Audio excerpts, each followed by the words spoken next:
Larry and I were talking about plants yesterday, and how when I was in Sacramento, when I first moved into my house there, the yard was beautifully manicured, beautiful, stunning, perfect yard. The grass was the perfect green, the perfect length, and the perfect density.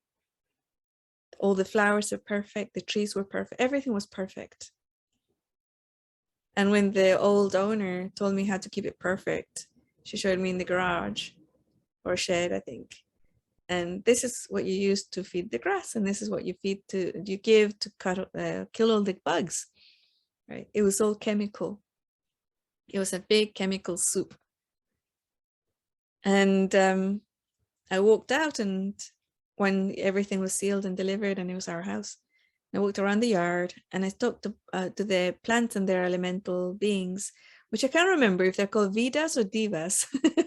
Maybe somebody knows.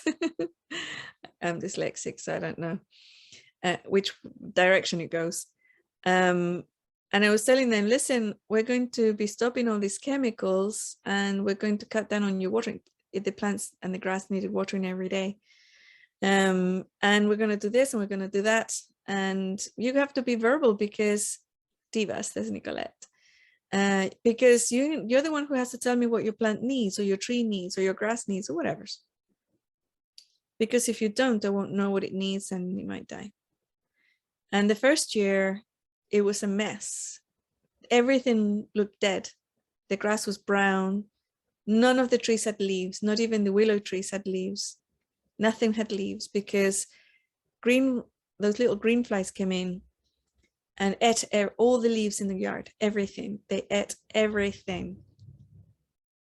So I bought bunches and bunches of bags of ladybugs, and I put them in the yard. And I started cutting down on the watering a little bit at a time, not like overnight, just a little bit at a time. One day, then after a month, 2 days, 3 days, until I went down to 1 week, to once a week. And it was really bad, right? But the communication was there. And then sometimes, yeah, you can buy ladybugs.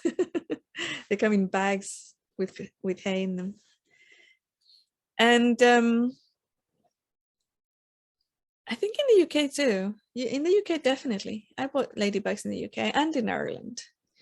Anyways, going back to the story, going from being by myself in the yard, having that experiential telepathy with the divas, and then really having that connection and allowing them to contact me whenever they wanted, whenever they needed.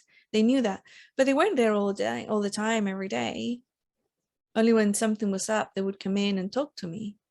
So that's part of that. That shows you a little bit about that, choosing that connection of being more than just a singular, or just being your singular, but going back and forth as you please. And the tapping of energies. I can look at certain technologies and tap in, oh, I know what's wrong with this technology. Or I know what's right with this technology, how it works. It works. Tap it in, oh yeah, it's working, right? So those are skills that we all have.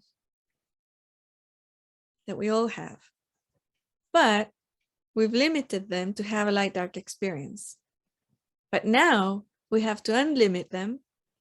We have to reactivate them so we can have that expanded awareness, that the telepathy, the experiential telepathy, and all that connection to have that better experience.